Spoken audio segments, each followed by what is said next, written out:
Hakika mtumbuizaji mzuri anajua wakati mzuri wa kushuka jukwaani. Shukrani za dhati Ki Azizi. Hakika umekuwa katika mioyo ya watu wengi, hususan washabiki wa Young Africans.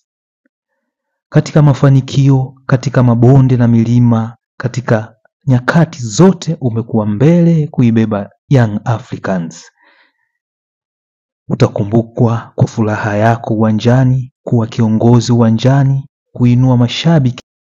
Maamuzi yako uwanjani yaliyojaa ubunifu ndani yake yamekuwa na mchango mkubwa katika klabu ya Young Africans na kupelekea ushindi wa makombe mbalimbali kama Azam Confederation, NBC Premier League na mengine.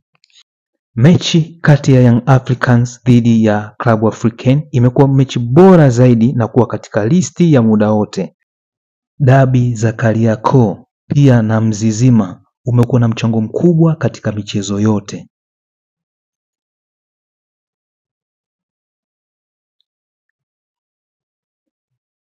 Pia utakumbuka katika mchezo wa Mamelodi Sundowns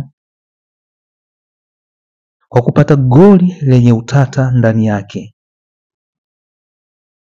Asante sana mwamba wa Wagadugu.